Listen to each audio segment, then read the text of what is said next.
Hi. Okay. Hi. We'll just let a couple more people hop on. I know we've had some other people RSVP, so let everyone join. Oh, hi, Mindy. We're happy to have you here. Hi, thank you. Hi. Oh, Jesse, you have a new person with you today. That's fun. Oh, yes. Hi, I'm Awesome. Ellie. Hi, Ellie. Nice to meet you. You too. All right. And Pam is back. How was your vacation? Probably was a long time ago now. Good. Good. Good, good, good. Yeah, it was a long time ago now. Yeah, I bet. Where did you go? Some beach somewhere? The Outer Banks, North Okay. Carolina. Yeah. Nice. Okay. We'll wait another minute. I think we are going to, unless anyone wants to know who anyone is here, I think we've all know each other. And we have 6 topics on our agenda today. So I was going to try and skip introductions unless anyone's new. If you're totally new and you want an introduction, please raise your hand, holler, or speak now. Anybody? Okay. All right. Well, we are recording this, so the people that are not here can listen later. And happy to have everyone back that's here today. I know the summer people were vacationing. So anyways, I'm just going to dive right in because like I said, we have a lot of topics, and thank you always for sending these topics over. A few of the people are on the call, so if you're okay with it, I'll call you out to go into more detail for your questions. And actually, Catherine, I'll just kind of say which ones it is because I know you gave me a few, and I have a couple noted that I definitely wanted to talk about here. So I think your question was, how do you handle alcoholism or addiction in home studies regarding an applicant you had that was 2 years sober? Are you on? I think I don't see your face anymore. Okay, so do you want to just take that one over and kind of share and get everyone's opinion here or support?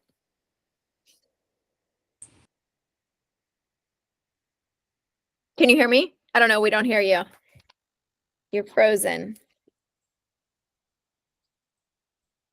Okay, if she's comes back on, we'll let her. Catherine, you might want to sign off and then sign back on. For some reason, you're frozen right now. But Catherine's question was how to assess somebody going through the home study process that is an alcoholic or has been an alcoholic and addiction that's 2 years sober. So has anyone had that experience, and how do you handle that within your agency? Once she hops back on, maybe she'll share more, but I know that was the question. And so just to keep that going. So we have our families do a drug and alcohol counselor to get a letter because we're not drug and alcohol counselors. And so that's something we ask them to do extra. Great. I do the same thing. I send them to a licensed chemical dependency counselor.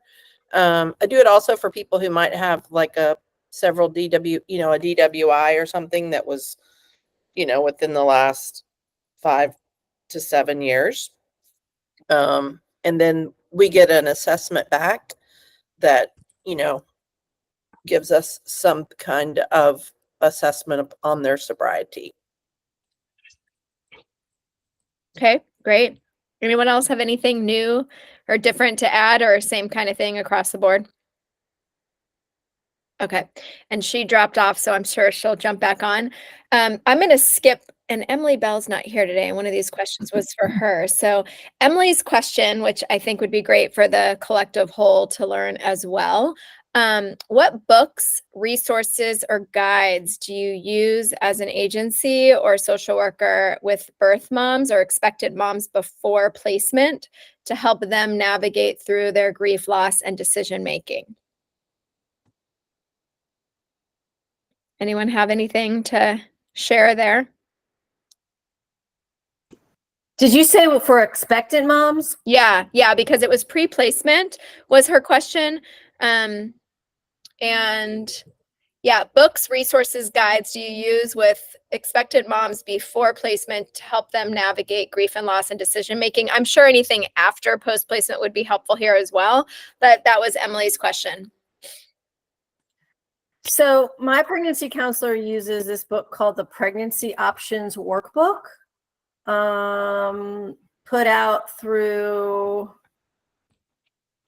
I'm trying to see if there's a publisher here. I have it like online. I can send it to you, Lori, and if you want to. Would share it in the recap.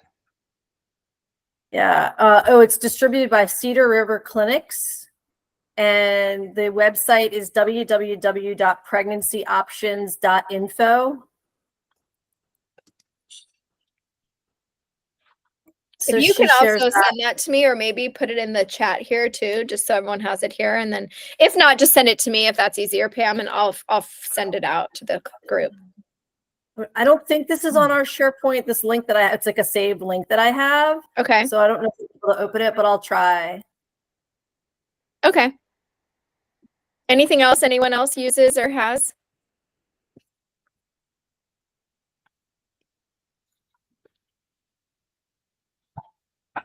We have a couple of resources. I'll send those over to you when I'm back in the office.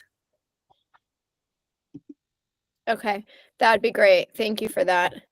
And Catherine, I think I don't know, does anyone else have more to share regarding that topic for expectant moms, birth moms dealing with grief and loss, and what resources you share or recommend they use?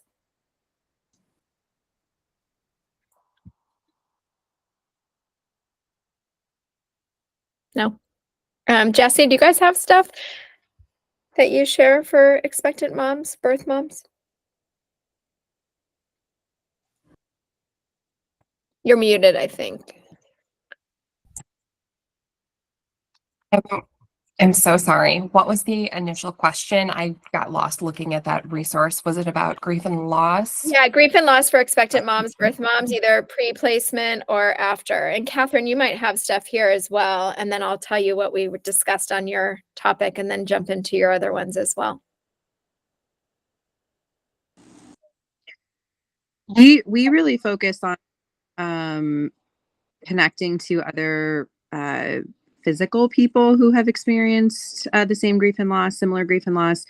We really don't have a lot of written resources, workbooks, books, anything like that we recommend. We have a podcast that has birth parent episodes, and I try to encourage women who are considering placement or who have chosen placement to listen to those. I think a lot of times it's just hard. A lot of women don't want resources right then there. So we have them, but we just find that a lot of women aren't engaging with them. I don't know. I don't know if it was mentioned here, but I think the research says that the average timeline when women want to come back to resources is 5 or 6 years after placement. So yeah, we really struggle with those first few years providing something that feels useful. I wish I had something else to offer, but I feel very ill-equipped in that area as well. Okay, well, hopefully the tool that Pam suggested here, everybody can find useful. So that is a great tool. Thank you for sharing that, Pam. And Catherine, we recorded this, but everyone basically was saying that they send somebody to a addiction counselor or somebody that specializes in that area and gets a report sent to them about their sobriety and does more of a professional assessment from somebody that does this as their career and is equipped to handle that. Do you have any follow-up questions on that? Yeah, I've had the client specifically that I was working with that I was really exploring this. And sorry, I'm on vacation and my Wi-Fi here is terrible. Totally, we get it. It's okay. We can hear you right now. So what I was finding is that sometimes the professionals are very good at assessing sobriety, but when you're then saying the reason why you're assessing them, there's some hesitancy in saying that their sobriety will be impacted by parenthood. Like they very much want to stay in their own lane, which is great. That's helpful information, but it still comes back to me to then assess what their data means in the entirety of the picture. I also found this recent client was the first I had that was very recently sober. I've worked with clients who, 5, 10, 15 years. But this being just 2 years was really, I was wanting to make sure I was dotting all of the I's, and that was hard. I wanted to be sure I was doing the right thing, which is why I was really thankfully he was seeing a counselor already, which so I had their report, but I think for me that was more, am I asking the right questions? Am I considering this and its impact on other areas of the marriage and parenthood and family life? So that was really where I was struggling. Does anyone have anything to add now, knowing more detail? Pam always looks like you have some more to add, but I don't know if someone else does. Deborah, you look like you're maybe going to share something. No? In the past, I think I've gotten like one of the references might be someone who's maybe a sponsor in their recovery or knows them in the recovery community. Okay. Question about why we're on the term of substance abuse. Does anybody have clients using Delta 8 or Delta 9 in their states? Of course, it screens positive on a drug screen, but it's legal in the state. So I've had a client come forward about that, wanting to know if they can continue use for sleep. Delta 9, which does have THC in it. Is that like a pill? Is like what? It can be, I think, in the form of a gummy or a pill or like a vitamin type, like naturalist type of sleeping. Some people, but yeah, I mean, so they're getting it legally over the counter and I was like, gosh, I have not had a Delta 9 client yet. So I've got to figure that out.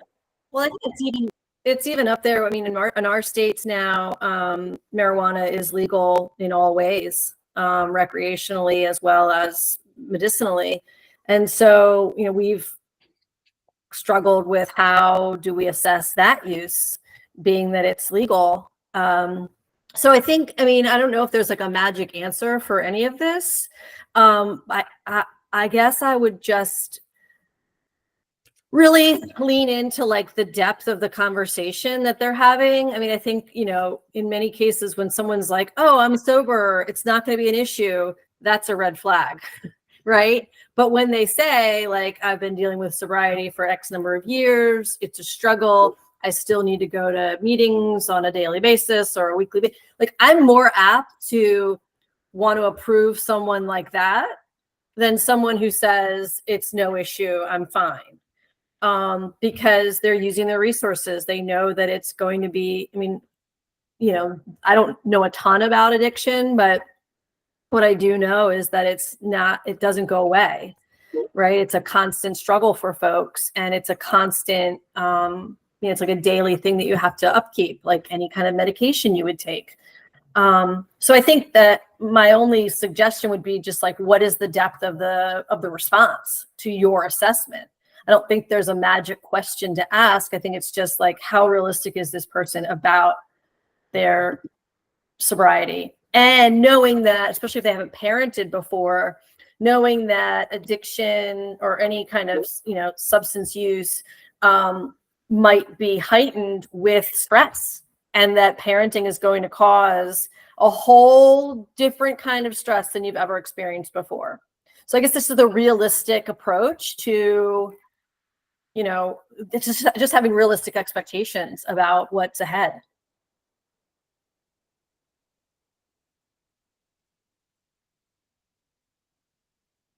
Does that answer everyone's questions? Anyone have a follow-up to that topic? Actually, I have a question. I came in late, so I'm not sure I know how the topic got started, but I have a general question about statistics in terms of turning people down. What it sounds like, you're giving careful assessments and you would turn somebody down if you felt they didn't live up to whatever the answers you were looking for were. How often does this happen? That somebody's denied? Is that your question, Yeah, Ann? and not just in terms of substance use, but just in general. What are your statistics about people who don't pass home studies? Anyone can offer their in my number. experience, Oh, go ahead. I mean, in my experience, it's a very low number, but it sounds like if you're giving very careful assessments to things like marijuana use, when marijuana is legal in states, and, do you then at some point decide to turn them down? And if so, how often does that happen? Catherine, you look like you were going to answer. Yeah, I think in recent years, I would say maybe 1 or 2 clients a year get turned down. But I will say that we are very, very thorough with pre-screenings. So I make sure I look at all their documents. Yep. Certainly have been families that we haven't started interviews on for one reason or another. But I would say it's less common to decline. The families that I recall declining, one was very poorly financially prepared, to the point that any child added to their home would have been government assistance from the day the child was there, and they didn't have any potential. Both of them were kind of at the caps of their career, very low education. So they already were raising other children. So looking at resources, stretching it just was not something that they could accommodate. I think they knew that. So once we started talking, they said, we thought this would be a problem. So I'm inclined to think that many families are doing quite a bit of research before hiring a home study provider and are themselves out when some of these things are coming up, and maybe in public forums, someone saying, oh, you would never get approved for reason A, B, or C. That's experience. I don't know what the rest of you are finding. Well, that's my experience too. That people do a lot of pre-screening, and it's very unusual to actually formally turn someone down, which makes it's a little confusing to talk about things like doing careful assessments, because I don't find myself in that position, very often, that I'm psychologically, I'm analyzing somebody on any deeper level at all. But it sounds like I've had some odd scenarios. The one that we sort of started this conversation on was I had asked about substance abuse because I had a client who was just 2 years sober from pretty serious alcoholism, which was a new experience for me.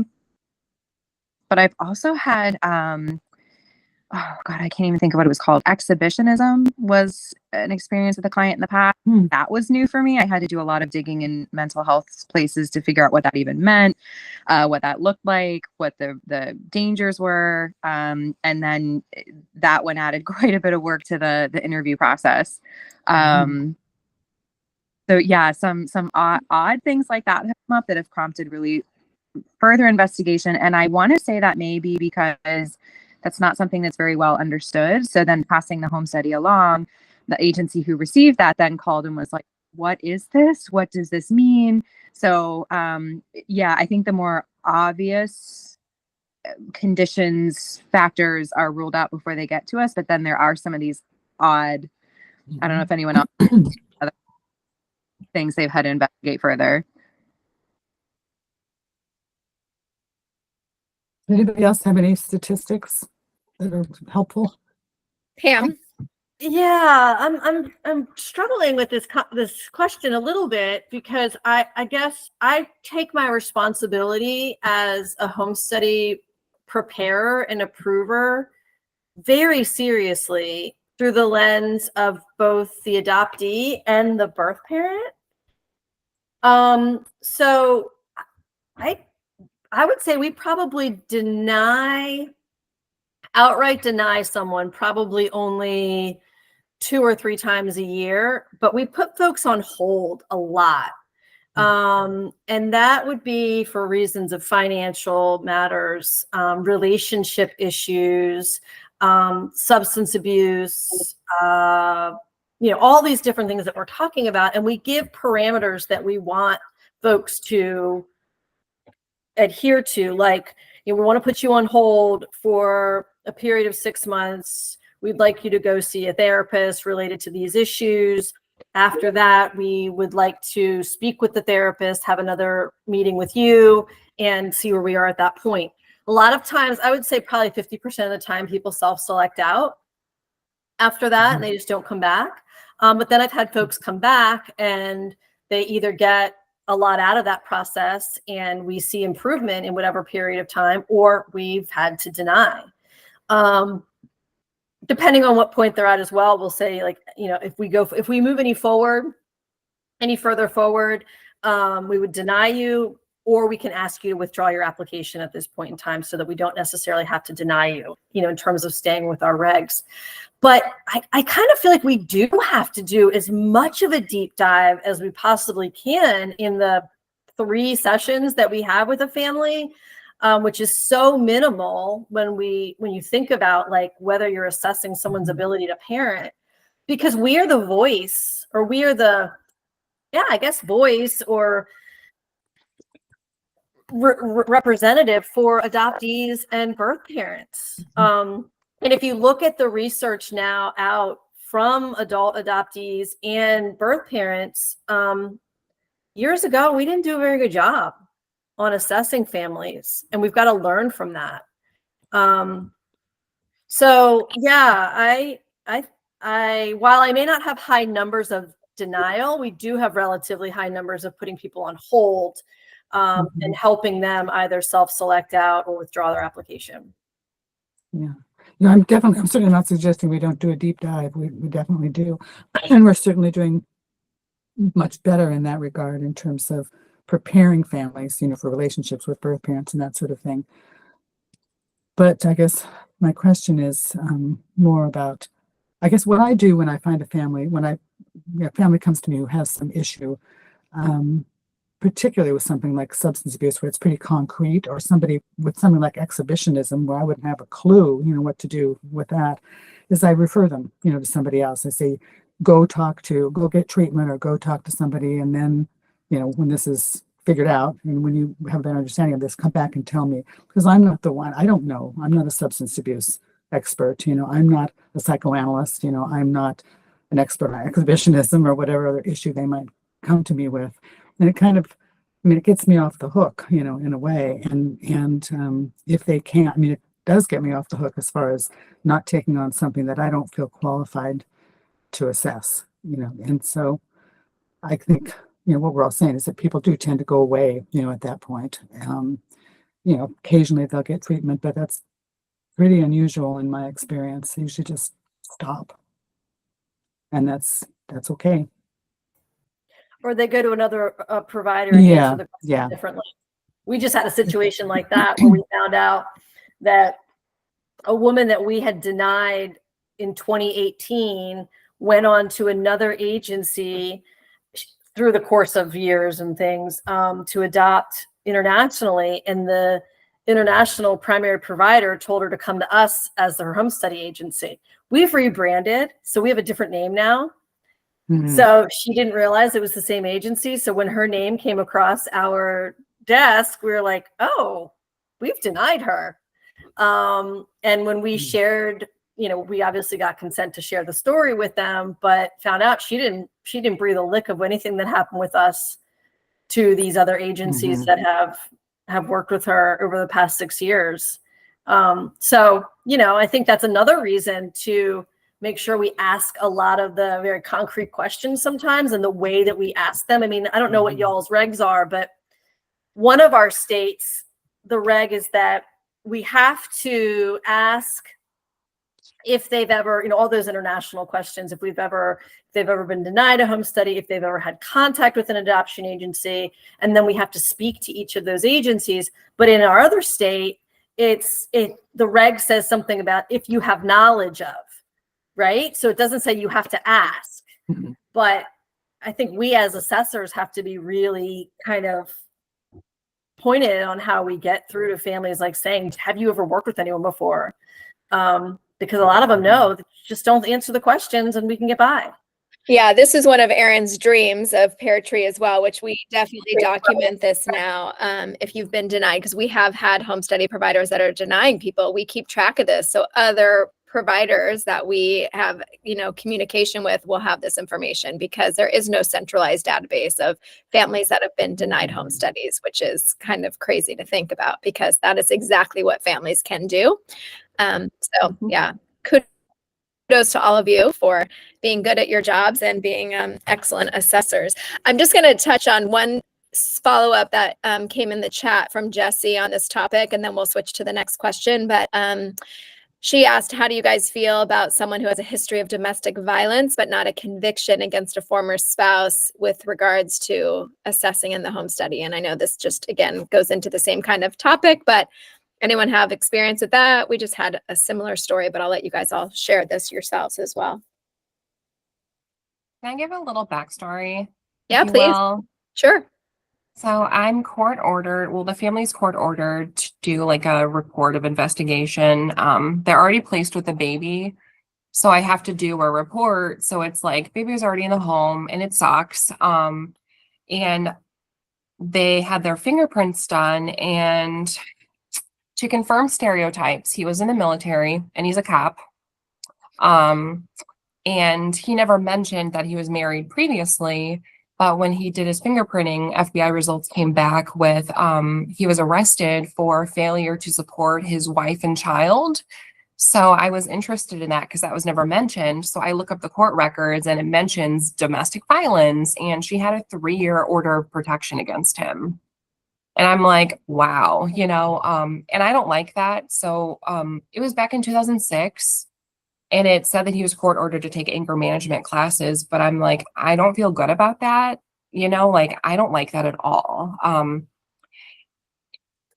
I don't know how other people feel about that.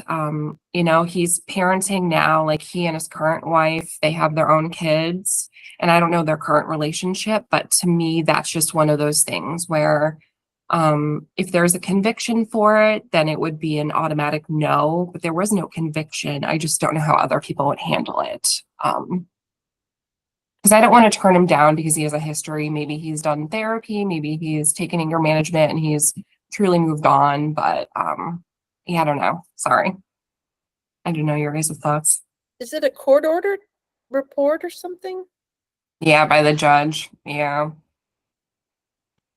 So that they can finalize this adoption, because mom signed surrenders, baby was placed in their care. It was done through their attorney, so judge has just ordered this final report be completed by us.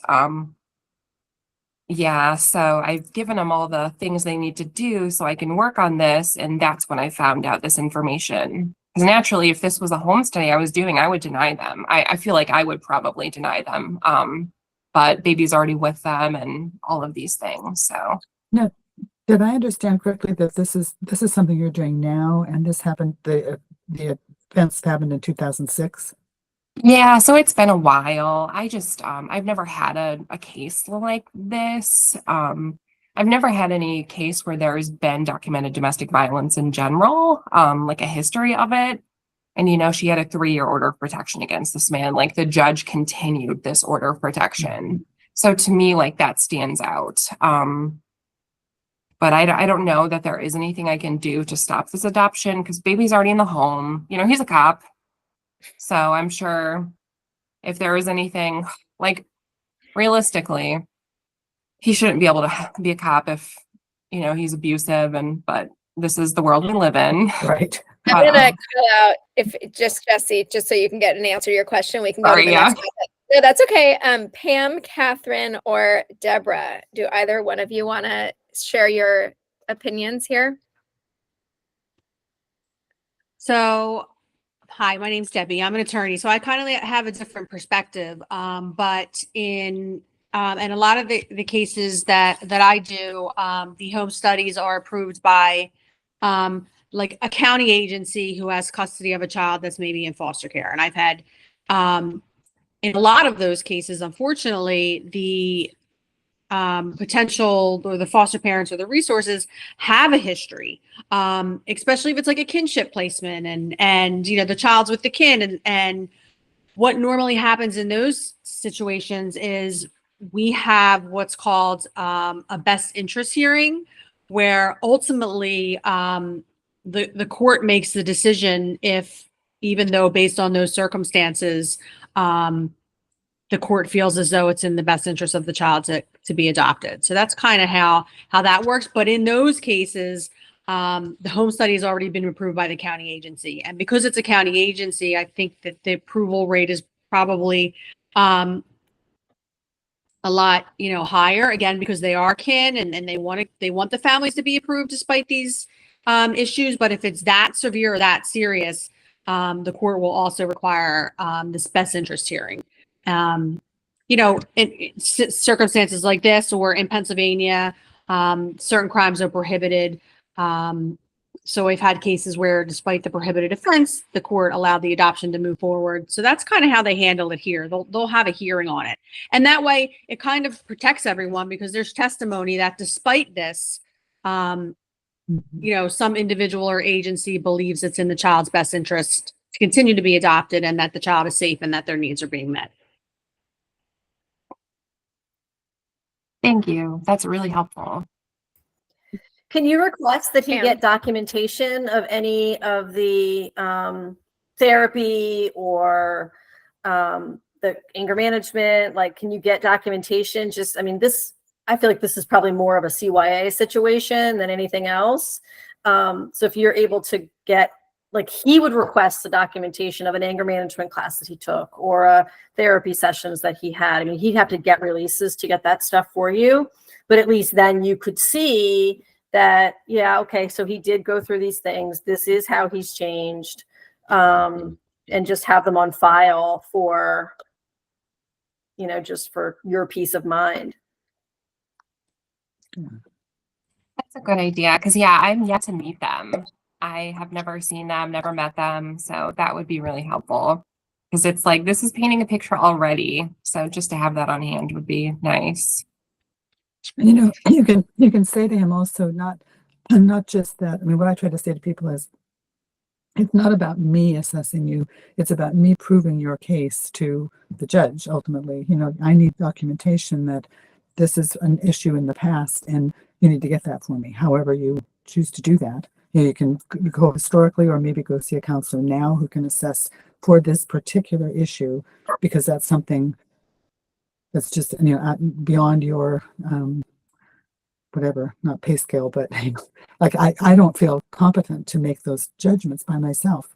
If it's this case like that, when I'm dealing with it, I just I need to defer to somebody who's more an expert in that particular field. And then that, like Pam was saying, it kind of covers you if you don't want to make that decision all by yourself. That's my feeling about it. Thank you. I like that a lot, because I truly don't think he's seen anyone since the court ordered requirements. So that would be helpful, just to get an idea of where he's at right now. Okay, thank you. You got your answer too. So the next topic we have came actually from two people. So I'm going to just ask the question, because they both posed it a little differently. It was one from Catherine and from Jesse. So basically the question is gender selection. Is it ethical or not? How do you handle that when a family specifies a sex of a baby? Ethical or not was both of your questions, and then someone else added in regards to the impact on the adoptee and or birth parent, thinking of them as well. So anyone, if Jesse or Catherine want to share more, if I didn't do that good enough, but that's the basic question for the group. Well, I'll jump in again. I think what I always say to people is, you can do that, but you need to think about who's going to choose you, knowing that you're doing that. And you've really cut your options down a lot. You've really cut the number of people, birth moms, who want to consider somebody who only wants their baby if it's a certain sex. And, even though most of us know now, going into, at some point pretty early in the pregnancy, most people get an ultrasound and know, what's going to happen in terms of the sex. It's still, it just feels kind of bad to feel like your baby's only wanted if they're either a boy or girl. So, and most people at that point, I don't think I've ever had anybody say, well, I don't care, I'm going to insist on having this particular sex.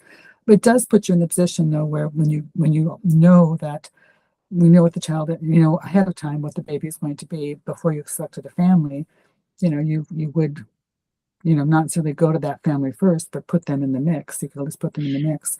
So But it Anne, I'm just cuts going their to ask you, options. can I ask you if you think this is ethical or not, just because you volunteered first? Just curious of your on that. As somebody who adopted from Korea and specified the sex, it'd be pretty hard for me to say that I thought that was unethical. You know, I mean, well, I mean, I did it and I didn't feel it was unethical at the time. I don't think it's unethical. I think it's just, you know, they haven't quite thought through what the process is for the birth mom, and they need to do that and then think about the question again. But, you know, for a family that, I mean, I don't think there's anything unethical about wanting a certain sex. No more than if you get pregnant and say, I hope it's a girl this time, or I hope it's a boy. It doesn't feel What I always say unethical. It to just people is, feels, it's yeah, fine. no, I say, are you going to leave the hospital if it's a different sex than you were Yeah. planning on it? Like, that's the question Yeah. that I pose to families when they say this, Mhm. because I just had a call that they were very adamant. They only wanted to adopt one sex. And to me, that's just, you need a lot more education Right, on the right, adoption process. right. You know, but anyone Or, else? or you need to realize that it's gonna really limit your options dramatically. But Anyone else want to share how you handle that within your agency or with families, moms? We've gone back and forth with allowing it and not allowing it. I'm trying to think of even where we are right now. I think we currently allow it, like we allow families to say what gender, but ultimately families choose not to identify gender because we tell them that it's going to limit your the opportunities for you to be shown. If we have a birth mom that comes forward and doesn't want to know the gender of her baby, we're not going to show your profile because there's 50% chance that it's not the gender that you're looking for. So, you know, I think, like you said, it is a lot to do with education. But I do know that there are were times when we did say you can't choose the gender of your baby when, you know, before me. And I think it was because people, like, after waiting for 2 years, they'd complain about the wait. And we're like, well, you only want to adopt a girl. Like, you're the maker of your own demise here. So, yeah. Yeah. So. Anyone else? Mindy, do you have anything to share here? Unmute myself. Sorry. No, a lot of the agencies that I collaborate with won't let you choose gender, so it's really a non-topic. And then when they do, I think sometimes it's like a dream wish list, like they come to the table with this, you know, ideal child that they imagine, and then we quickly burst that bubble and let them know that, you know, it's not purchasing a child basically, and you couldn't have that option too if you were giving birth to your child biologically. So but usually then they'll kind of be on board with being open to gender. Plus, they don't want to wait any longer than what they already have to wait right now. you know, I would like to add something. I feel like part of this issue is the convenience for the agency, because there's nothing worse, you know, than waiting for a baby to be born and it's the wrong sex, and then the birth mother, you know, it's devastated and the family bows out, and it's, I mean, it's what a mess has been created. But I think there's also sort of the issue of, I mean, in terms of ethics, there's nothing wrong with wanting a specific child. If your heart has always been set on having a little boy, you know, and you have 3 girls and you'd like to adopt a boy, I don't find that troublesome in any way. I think that's perfectly fine, but it's not realistic, you know. And I think that's the question, not so much if they're being selfish or bad people or something by wanting a particular sex. It's not a question of character. It's just a question of circumstance and logistics, and it's I don't think it's something we should be judgmental about at all. Catherine, do you have more to share, since I know this was partly your question? Yeah, I've struggled with this because we do get a lot of home study families who want a specific sex of child, and we have a lot of conversations around why. And I think it usually ends up being very tied to, I think what Mindy sort of expressed, this idea that you're sort of designing a child. You know, I have some family in mind that had specifically said, I'm paying a lot of money for this, so I'm going to get what I want. So I feel like you sort of commodify these children to fill this void that a parent has for a specific gender child. And I think the larger issue for me is that when you listen to what adult adoptees are saying, there's sort of this lifelong challenge of trying to be who you authentically are when you feel like adoption has sort of pressured you to be someone in a family system that you don't feel like you necessarily are. So there's this like internal challenge that they have through their lifetime. And when you add this layer of not only that, but if you don't behave like a girl behaves because that's what your family wanted, then you are somehow disappointing your family, less valuable, less of a fit. Like I think just that phrase from adopted people who are speaking about it, that they feel like they had to be someone to be loved. And that for me keeps coming back to, if we're allowing a family to be so selective about the child that they are open to parenting, that we are saying you can choose the gender of your child, what is that doing to the child for their lifetime? And that's really where us as an agency, we struggle. And Jesse, I don't know if when you asked the question, kind of where you were coming from.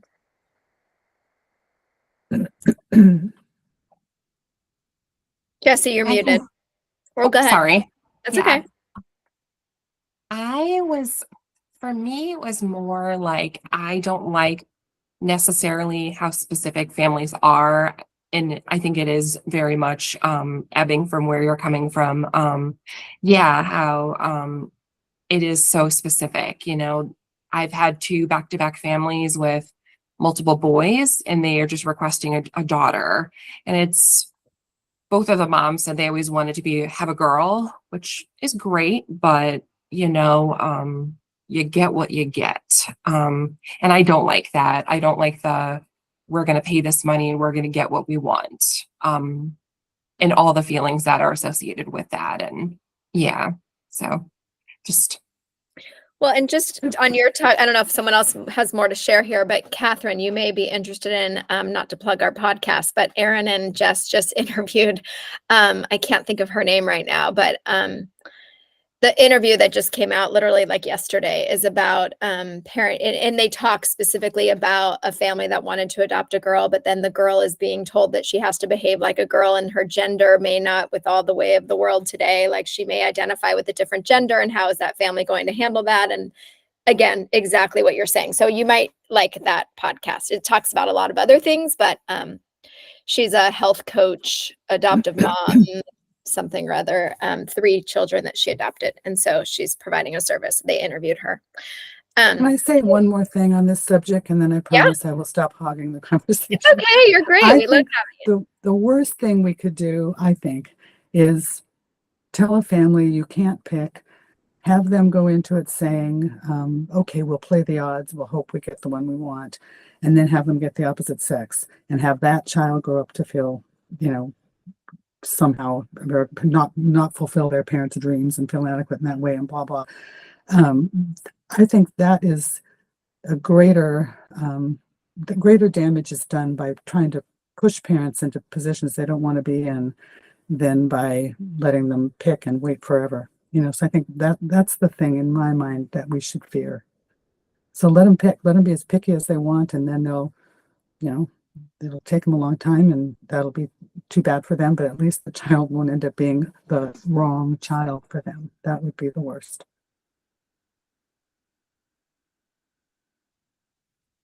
Well, thank you. Oh, go ahead. I'm sorry. That's okay. I was going to say, we do let them choose, if you want to specify that you would prefer it to be a male child or a female child, you can. And I always just let them know you're likely going to wait. And if you're okay with that, then that's absolutely fine. It does limit your options for being shown, and especially those random phone calls that I get from the hospital, and most of the time they are understanding of that. So we do allow that. I just wanted to know, because I have seen so many agencies don't allow it. So yeah, I just like to get other people's feedback and thoughts. Okay. Catherine's last question that I had jotted down, which I sent you the recording. So I don't know if the recording helped enough, because we've already talked about her question, but I think you actually listened to it and then told me still you were trying to understand what the word stable meant. So her question was how to assess a couple's financial stability in the home study process. And she really wanted to know how other people define stable with regards to finances. Is that more of your question? And if you want to go on there, feel free. Yeah, Lori, that's exactly it. I think we've talked about how we assess financials, but what does that mean? You know, if you're looking at someone's bank account and they have $1,000, does that reflect stability?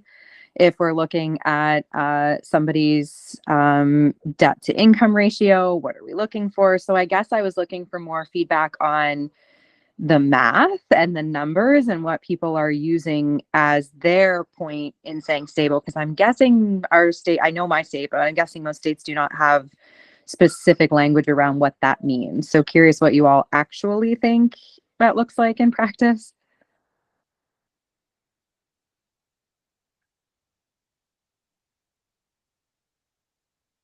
Anyone wanting to talk here? Pam, go ahead. Well, this is like a hot button issue for me. I feel like I'm talking all the time. Sorry. You're good. But I think I was the one that asked that question like a couple of months ago when we decided to talk about it on here. Because it is, I mean, that statement of net worth form has been the bane of my existence for the 20 plus years that I have been doing this job. It's actually, we have a very complicated spreadsheet because we look at two things. We look at, do you have enough money to pay for adoption expenses? And also, do you have enough money to bring another individual into your home? And so our spreadsheet includes things like, it's got an assets and liabilities section, which is, you know, mortgages, credit cards, loans, cars, which I think is kind of goofy because it's not like you're going to sell your car to adopt.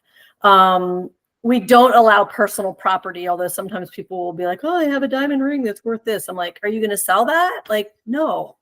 So I inherited the spreadsheet. I just want to make that known as well. And I've always been trying to tweak it.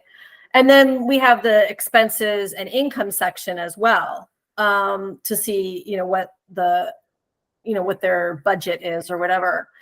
And it's hard because like, I consider myself stable and I have a certain amount of money in the bank.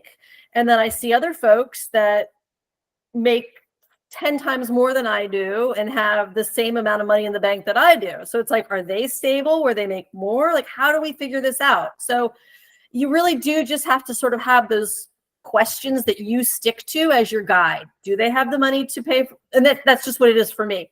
Do they have the money to bring in or to pay for adoption expenses?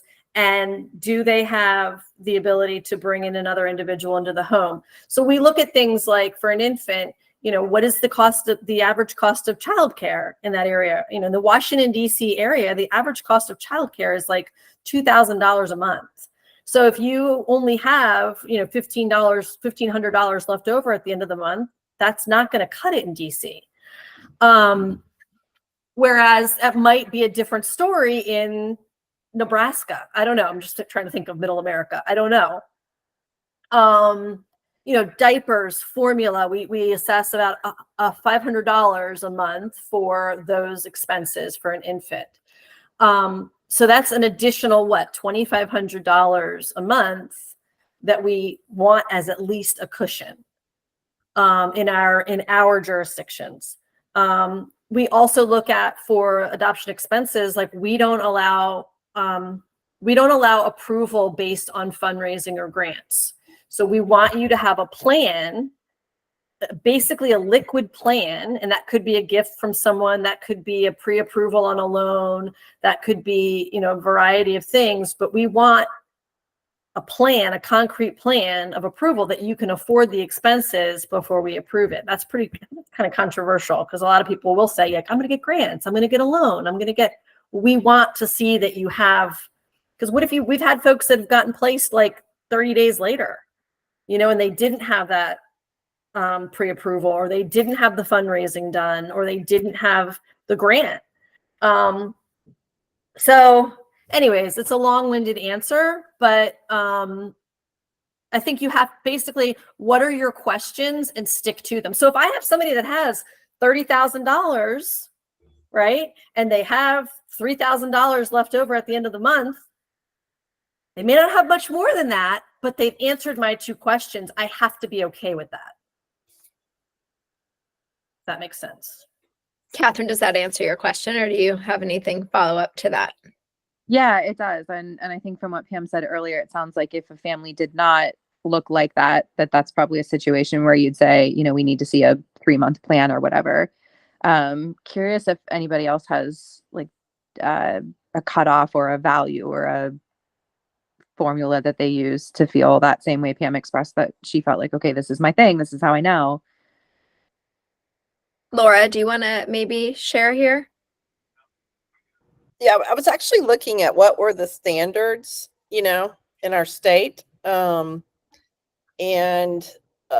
so we have to prove that an adoptive parent can meet the child's basic material needs, which is pretty generic. And it includes the family's ability to support a child, what their employment history is, their income, expenses, and ability to manage money.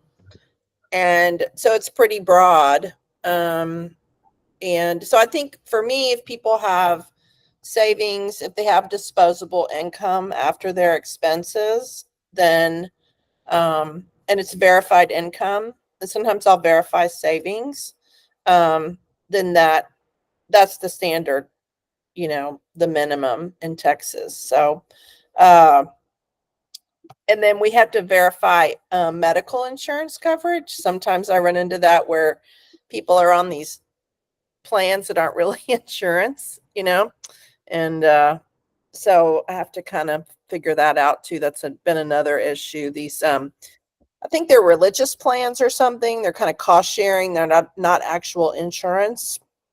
And so I do have make sure that people have actual insurance. So I don't know if that helps, but it seems to be pretty generic. You know, and that there is enough for them to meet the basic material needs of a child. It doesn't have to be extravagant. But we do include the other costs in, like the daycare too. Do any of you look at the eligibility for public benefits as a disqualifier or a factor when you're looking at families?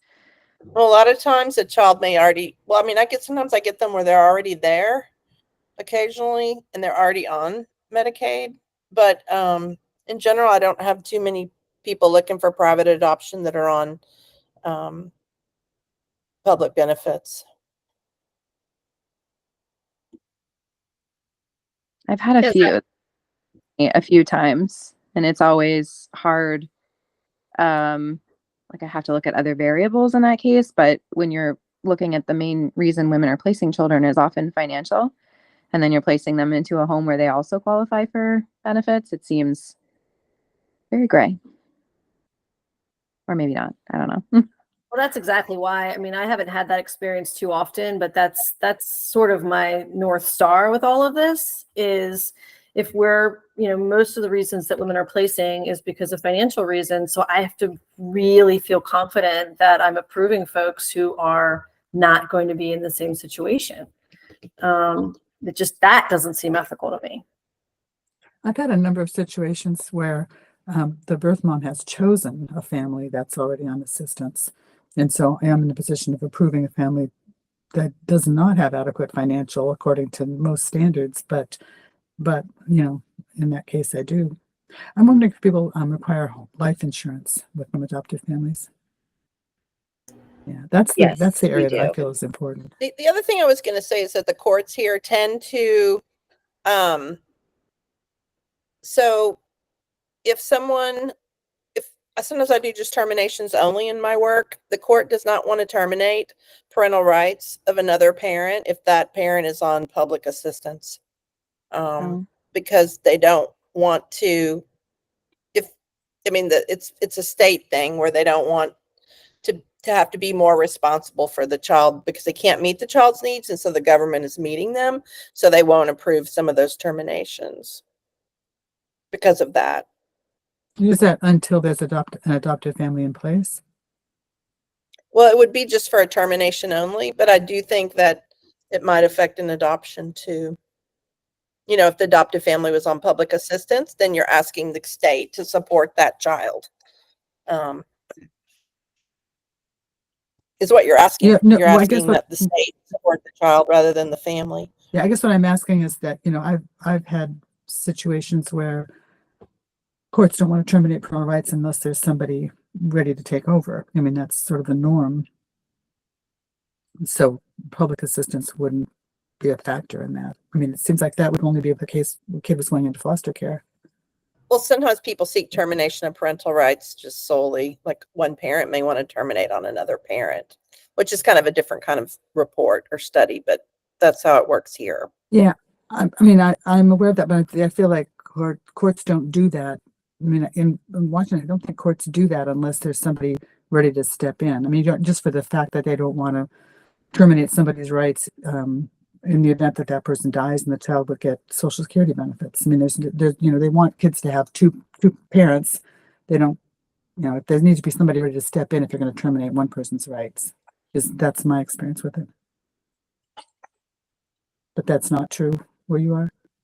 No, I mean, the Attorney General's office, if someone's on state benefits, then they do not want to see the parental rights terminated on a parent unless, you know, they can take care of them, the parent. Yeah, well, I think we're basically saying the same thing, that you want to keep two parents in place if at all possible. I mean, unless there's somebody willing to take over, able to take over. Well, we are almost to time, and I had one last topic, but I'm going to save it for next time. So I only have one that's rolling over to the next. So please keep sending topics, questions, ideas that you would like to address and discuss here. And if anyone else, I think Pam, you sent it in the chat, but I will hold on to that and share that here for the pregnancy options workbook that you mentioned.